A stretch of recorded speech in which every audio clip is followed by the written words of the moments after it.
Olá, amigos de casa. Estamos começando mais um programa Direto ao Ponto aqui pela TV Zoom. Um programa, como todos os outros da grade da TV, pode ser visto também pela nossa página na internet, tvzoom.com.br, ou através do aplicativo de celular também da TV Zoom.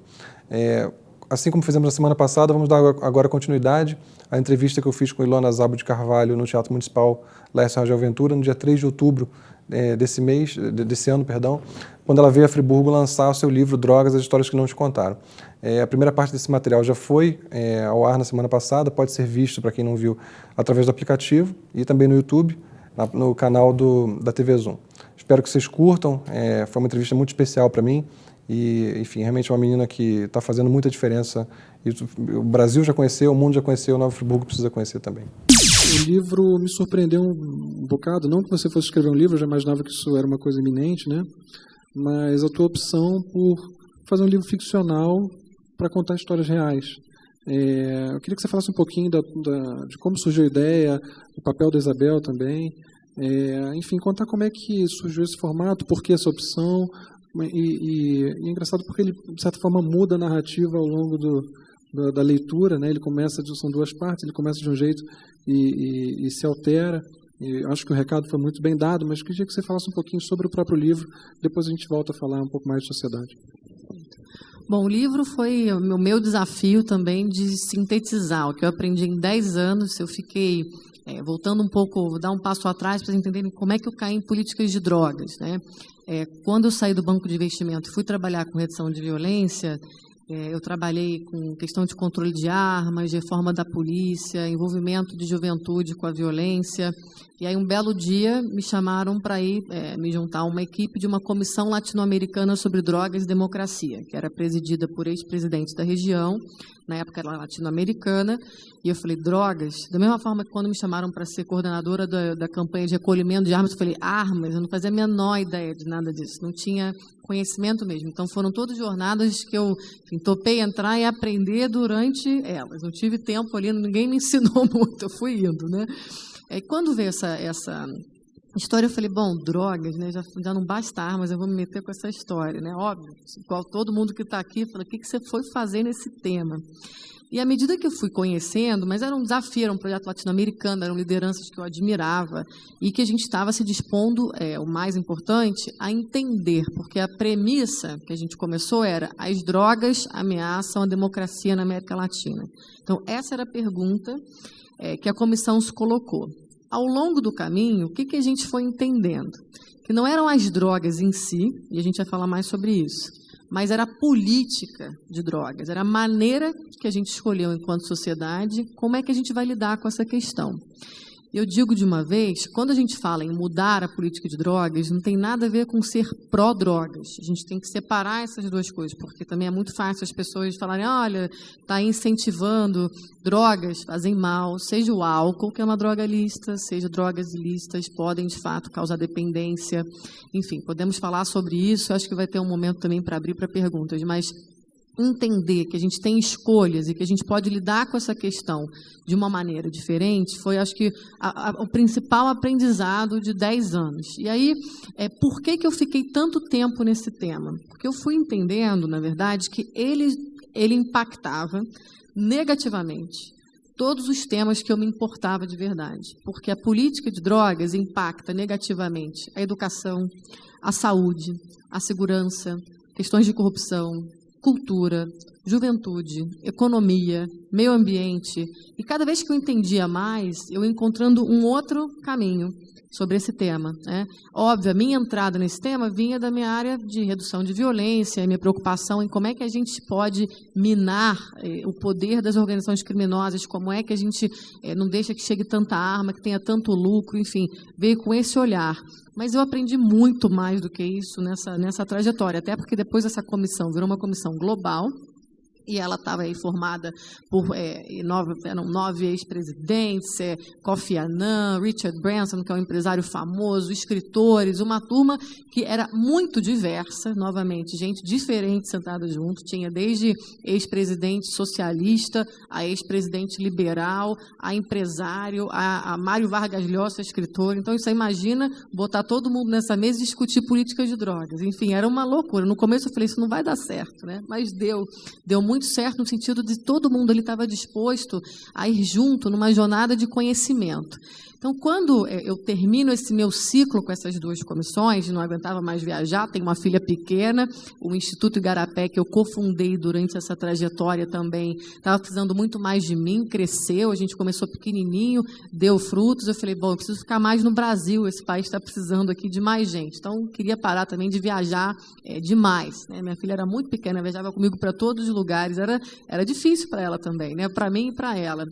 E aí, bom, encerramos um ciclo de 10 anos e eu falei, como é que eu conto isso? Como é que eu conto o porquê que eu trabalho com isso? Por que esse tema é importante para todo mundo? Porque a gente fica sempre, quando a gente trabalha em centros de estudo, centros de pesquisa, falando numa roda que todo mundo entende a sua linguagem. Quando a gente vai para a sociedade, as pessoas falam, mas vocês estão falando tecniquez demais, está muito técnico. Então, a opção da ficção, ela vem, de fato, de contar histórias de pessoas que eu conheci. Então, o livro ele vem baseado, de fato, em pessoas reais, pessoas que eu estive em algum momento da vida, e que eu tentei sintetizar esse conhecimento, criando aí uma liberdade ficcional sobre o passado e o futuro dessas pessoas. Eu conheci essas pessoas, eu não acompanhei essas pessoas. Então, para contar um pouco para quem não leu o livro, né, são 5 personagens. Começa com uma criança soldado na Colômbia, envolvida com a guerrilha, que há pouco tempo aí assinou um acordo de paz, graças a Deus. Mas essa criança soldado se envolve no tráfico de cocaína. Tem uma mulher, que é uma mula, uma mãe brasileira, que faz o transporte Bogotá-Rio de Janeiro de drogas. Um traficante jovem, que eu conheci na época, eu estava filmando um documentário chamado Quebrando o Tabu, que depois vai passar aqui, e que morreu. Uma policial, que também conheci, que admiro muito, enfim, no livro o nome dela é Jaqueline, na vida real não é, mas, enfim, existem muitas Jaquelines, e um dependente químico. Todas essas pessoas, quando eu olhava a situação que elas estavam, a maneira com que a droga afetava a vida delas, eu me lembrava de tudo que eu vi, mundo afora e no Brasil, de que como é que aquilo poderia ser diferente? Como é que o desfecho dessas histórias poderia ser melhor? Poderia ter menos sofrimento humano, tanto para essas pessoas, mas também para a gente, enquanto sociedade. Então, a ideia do livro foi sintetizar a minha experiência através de homenagens a pessoas que eu conheci, que sofreram e que eu gostaria que pudessem ter sofrido muito menos ou não ter sofrido se a gente tivesse feito as escolhas corretas. Então, a ideia foi muito tentar falar com mais gente. Aí, obviamente, só vocês podem me dizer se eu conseguir falar ou não, né? E o desafio que eu faço é justamente me digam se vocês não se conectaram com nenhum dos personagens, se vocês não conhecem nenhuma daquelas pessoas, porque elas estão muito mais perto da gente do que a gente imagina. E a gente fica botando essas histórias para debaixo do tapete, finge que não é com a gente, muitas vezes quer ajudar, mas não sabe como, né? E nada que eu coloco na segunda parte do livro, que é onde a gente fala mais de soluções, de programas, de políticas públicas e, de fato, tenta achar aí saídas para esses problemas que essas pessoas enfrentam, nada daquilo é utópico, tudo aquilo já acontece em outras partes e aqui também. Então, era um pouco dizer, a gente tem escolha. Que escolha a gente vai fazer? Se a gente não tivesse opção, se a gente só tivesse tudo bem, se a gente não tivesse indo mal, não precisava mudar. Mas não estamos indo bem. A gente não está conseguindo ajudar quem mais precisa. A gente fez a gente parte da premissa, né, de que a política de drogas ela deveria estar sendo muito mais fortalecida no âmbito da saúde pública do que no âmbito da repressão. E quando a gente olha por esse problema só pelo âmbito da repressão e continua sendo tabu conversar na sociedade, continua sendo crime e as pessoas que precisam de ajuda mesmo, os dependentes químicos, se sentem também acuados, porque é um crime, afinal de contas. Eles estão ali fazendo algo muito errado, algo criminoso. Isso a gente não está ajudando tampouco essas pessoas e essas famílias, né? E já que eu entrei nesse tema, eles falam, mas tem relação com violência. Olha, o álcool também tem relação com violência. A gente pode dizer um alcoólatra, uma pessoa que precisa de ajuda, mas não vai ajudar um alcoólatra eu mandar ele para a delegacia. Vai ajudar? A não ser que ele tenha cometido um crime. Se ele cometer um crime, a lei vai dar conta do crime que ele cometeu. A gente já está aí tipificado, né? Mas quando a gente fala de drogas, a gente trata dependente químico ainda como criminoso. A nossa lei diz isso ainda, que é crime portar substâncias ilícitas, enfim. E aí tem toda uma maneira com que a gente decidiu lidar com esse tema. E isso tem trazido aí uma série de questões que extrapolam a vida pessoal, vão para a nossa vida em sociedade, desde corrupção, pessoas que não deveriam estar presas, outras pessoas que deveriam estar presas, mas não estão presas, enfim, uma série de questões que vai alimentando esse ciclo de violência e que a questão da política de drogas ela é central para essa discussão. Então, eu me coloco aí à disposição para estar também respondendo dúvidas e tentando normalizar essa conversa, porque a informação, sem dúvidas, é a nossa melhor arma e vai ajudar a gente a fazer melhores escolhas, tanto nesse tema quanto em outros, né? Eu não vou me prolongar muito, porque a gente tem que abrir para as pessoas, mas o teu convite, o teu livro, em essência, faz um convite a um distanciamento, a um olhar mais amplo da situação, porque a desigualdade brutal que a gente tem no Brasil causa um convívio muito doloroso. É doloroso para os dois lados. Para quem tem chance, que vive sobre o medo, e para quem não tem, que, enfim, gera esse medo. Então, é um convívio muito doloroso, as pessoas estão muito machucadas, muitas pessoas perderam pessoas queridas e realmente tem muita dor com relação a tudo isso. E o seu livro amplia, porque a gente acaba vendo o nosso papel na história. E tem uma visão fragmentada daquele drama que acaba gerando muitas vezes revolta, ódio, né, e prolonga o sofrimento. Uma parte que me tocou muito no seu livro foi o destaque que você dá à relação de mães e filhos quando a mãe está presa. Eu tenho um filho de 2 anos e 4 meses e realmente me emocionei lendo o livro. Eu li essa semana, eu terminei de ler ele hoje para chegar com ele bem fresco aqui, e realmente me emocionou refletir sobre uma questão que a gente não reflete tanto. Muitas vezes a gente recebe no WhatsApp mensagem com a foto de alguém que foi morto, e o pessoal falando, bem feito, tal, menos um, e ninguém para pensar que aquela pessoa, de repente, com 18, 17, 16 anos, já era pai de 2 ou 3, que vão crescer sem um pai, sem a figura paterna, e vão emular, e vão replicar, e vão manter aquela corrente. Então, o teu livro realmente faz um convite a que a gente veja o quadro completo, e acho que você pode falar um pouco sobre isso, para a gente já depois fazer a pergunta que eu pretendo fazer para encerrar, e a gente abre para o pessoal poder interagir contigo. Perfeito. Acho que a gente tem algumas questões, né, que hoje não vai dar para avançar em todas, mas já foi falado aqui, né? A gente é o campeão em número de homicídios no mundo. Por décadas, a gente é o país onde mais tem morte violenta no mundo. Em geral, são mortes de jovens, né? A gente fica matando o nosso futuro todos os dias. A gente é o 4º maior encarcerador do mundo. Então, em prisão, em termos de população carcerária, é o 4º país do mundo. A gente fica atrás de Estados Unidos, Rússia e China. Quando a gente olha dentro de prisão, 1/3 dos homens estão lá por delitos cometidos em relação ao tráfico de drogas. Eu estou fazendo assim porque eu vou explicar por que eu estou fazendo entre aspas. E 3/4 das mulheres. Então, por volta de 70% das mulheres está lá nas cadeias por delitos também relacionados às drogas. Hoje, a nossa lei de drogas diz que consumo é crime, mas não está passível de pena de prisão. Então, tirou a pena de prisão. E o tráfico tem pena de prisão, etc. Mas quando a gente vai olhar dentro das cadeias, o que tem acontecido?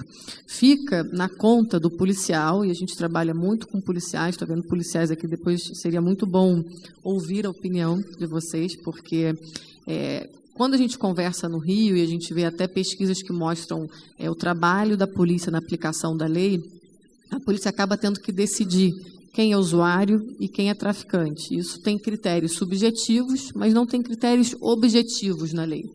Então, muitas vezes, acaba ficando ali naquele julgamento, e a gente, obviamente, todo mundo é ser humano, né? A gente acha uma coisa, enfim, cada um vai caracterizar.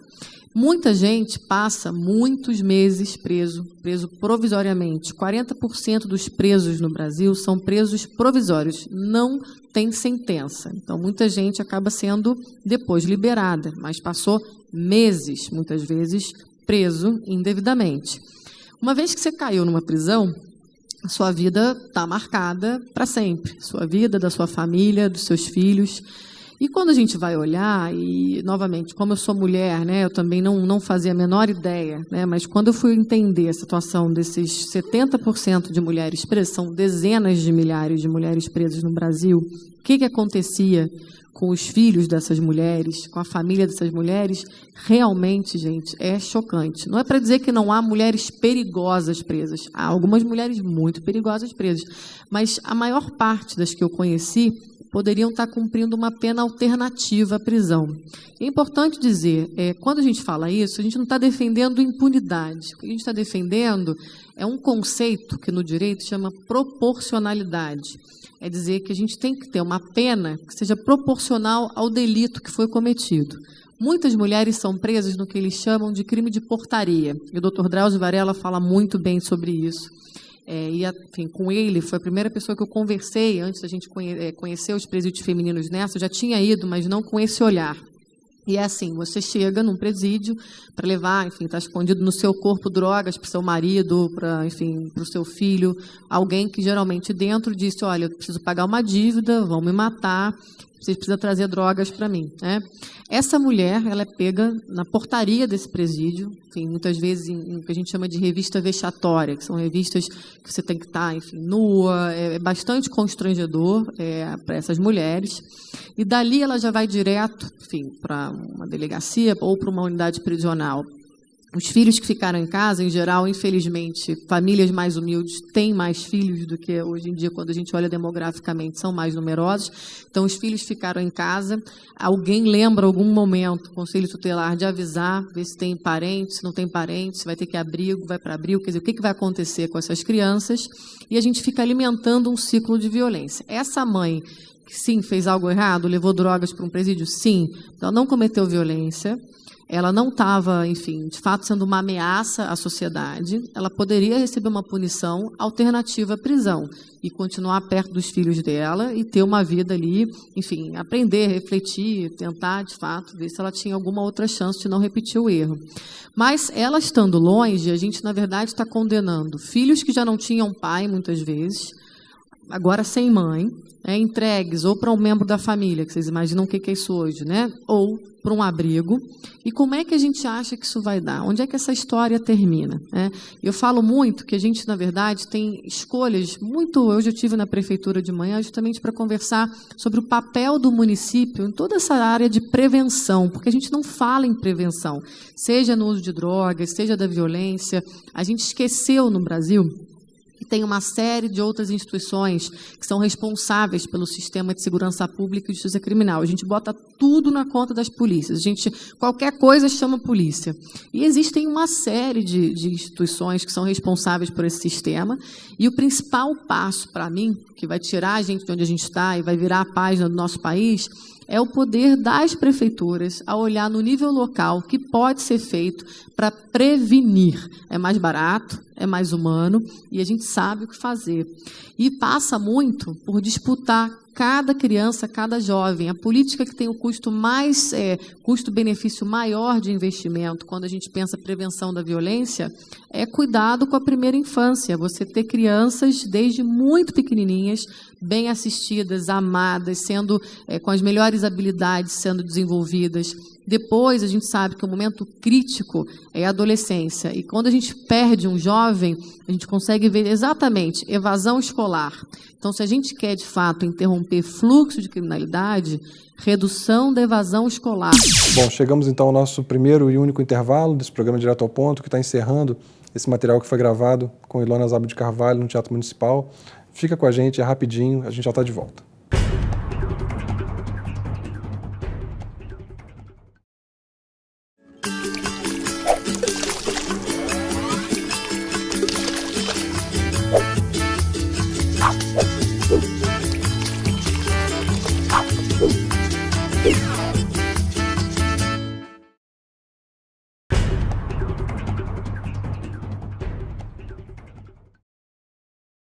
Olá, amigos de casa, estamos de volta para o nosso segundo e último bloco desse programa especial com Ilona Zaba de Carvalho.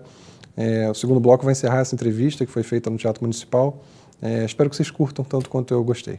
Você já, de certa forma, respondeu a última pergunta que eu ia fazer aqui, mas é porque esse é um tema, muito provavelmente, desde que a gente começou, alguém já foi morto no Brasil por algum ato de violência. Tem uns policiais aqui, eu reconheço meu amigo Paulo Maurício ali, que vivem essa realidade diariamente, são profissionais que eu tenho profundo respeito. A maior parte da corporação são profissionais sérios que realmente vivem sob um estresse tremendo. E me sentiria muito mal se a gente... Isso aqui não é um local de vaidade, não se pode falar... num evento como esse, não se pode ter qualquer vaidade pessoal, isso não é um palanque. E me sentiria muito mal se a gente viesse aqui arrumado, num ambiente seguro, para falar sobre pessoas que estão morrendo, e a gente não terminasse falando sobre o que cada um de nós pode fazer para reduzir esse quadro. Porque a gente não pode aqui, como se estivesse num zoológico, vendo aquilo acontecer do outro lado da grade. A gente tem que sair daqui diferente de alguma forma. Quando eu aceitei o teu convite, eu pensei nisso. A gente tem que beber dessa fonte, desse teu conhecimento. Você não é apenas uma friburguense, é uma estudiosa, uma especialista, uma liderança mundial no tema.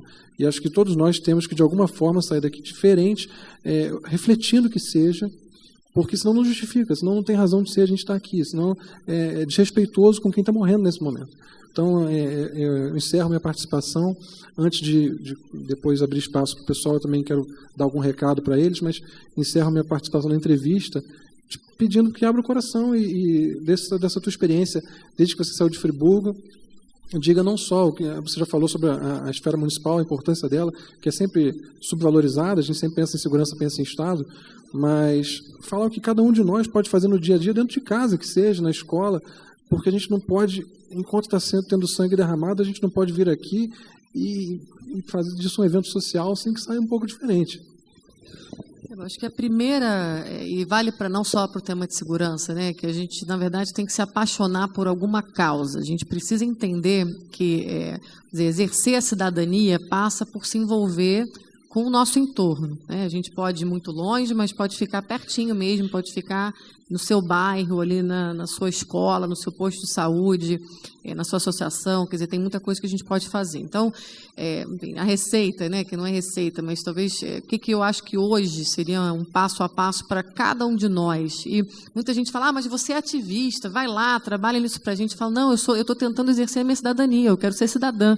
E ser cidadão é se envolver, é de fato pensar como é que a sua ação ou inação, porque a inação também é uma escolha. Então, se você está em casa sentado e fala, bom, não tem nada que eu possa fazer, você está fazendo uma escolha. Você está tomando uma decisão política de não fazer nada.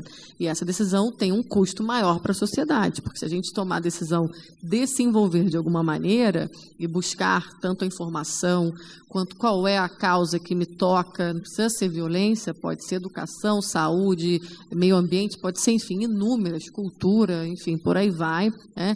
Mas passa muito, primeiro, por perceber qual é o seu papel aqui. A gente não veio a passeio, gente, nós não viemos a passeio, a gente veio aqui fazer alguma coisa e acho que todo mundo quer e gosta de se sentir útil, né? No sentido de fazer algo que possa estar impactando e a gente espera que positivamente a vida das pessoas. Então, primeiro todos nós somos responsáveis, sim, pela transformação, principalmente quando a gente chega no nível de crise que a gente chegou nesse país.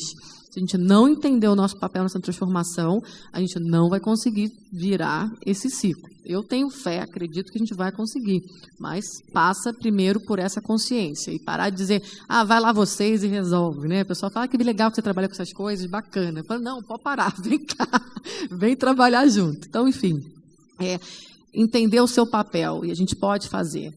Se informar, e hoje o ato de você se informar e participar de discussões de forma responsável, expressar a sua opinião, ir para bons debates, não ter medo do contraditório, porque a gente não vai concordar com tudo.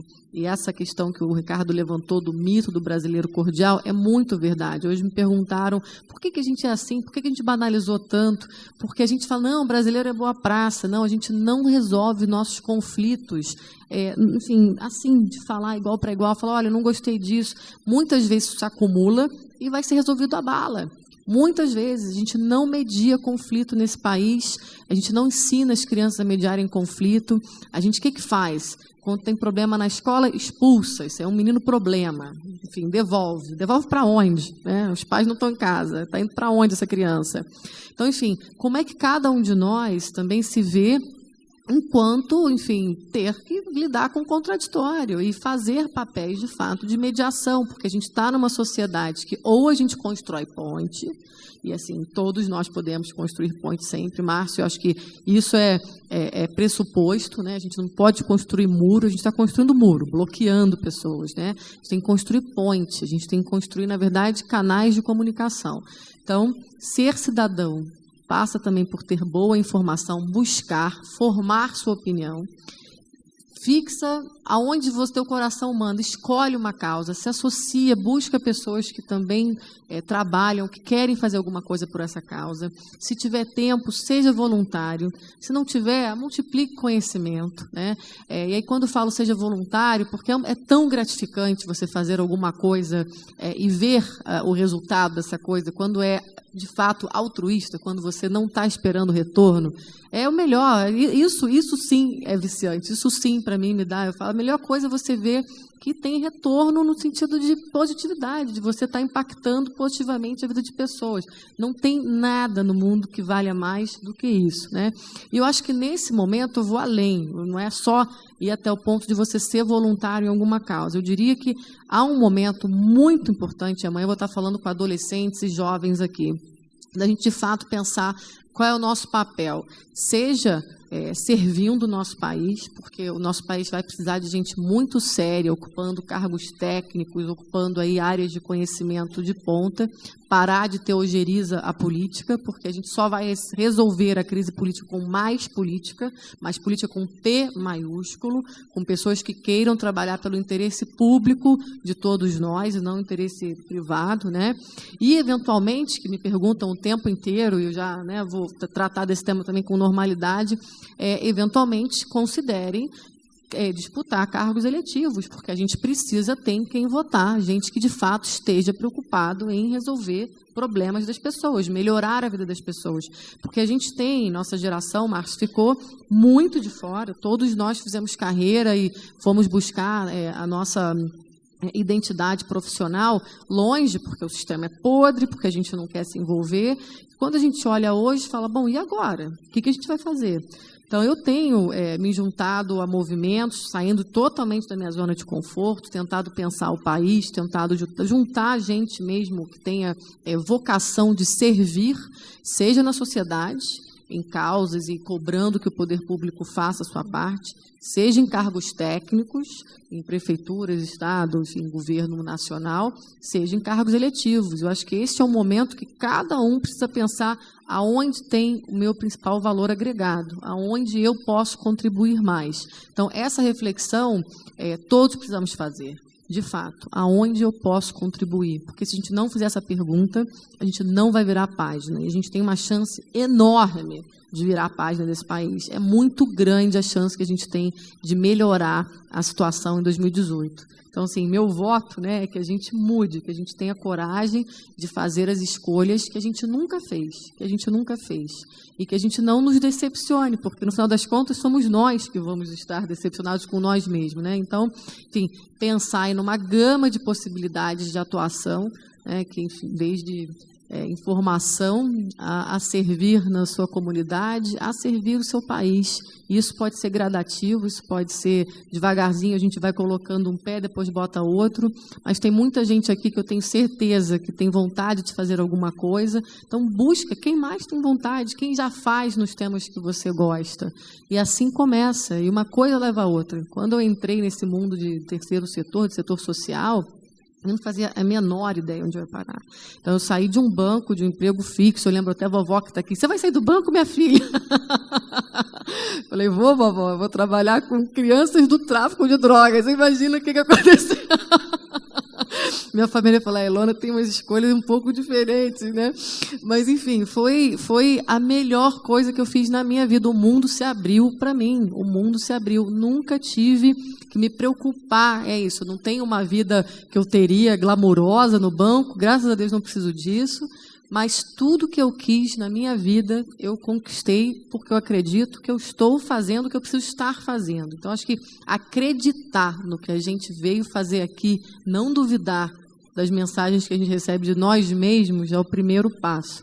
Isso é muito difícil, dá um medo danado, mas eu acho que eu fecho com isso, porque eu acho que o propósito de cada um está dentro de cada um, e a gente sabe disso, Eu acho que esse momento é para, de fato, libertar essas amarras e cada um agir aonde precisa agir. E só nós mesmos, ninguém melhor do que cada um de nós, para saber qual é a nossa melhor contribuição, né? Mas busquem, conversa aí lá dentro, que está aí, né? As respostas estão aí.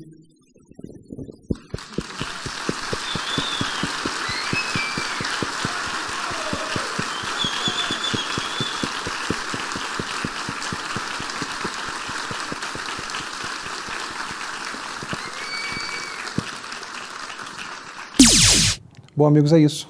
Vocês tiveram a oportunidade nos 2 últimos programas de acompanhar um pouco dessa passagem de Ilona Szabo aqui para Nova Friburgo, sua terra, quando veio lançar seu livro, um livro que eu recomendo bastante, Drogas, as histórias que não te contaram, pela editora Zahar. Espero que tenham curtido tanto quanto eu curti. A gente volta na semana que vem com mais um programa direto ao ponto aqui pela TV Zoom. Até lá.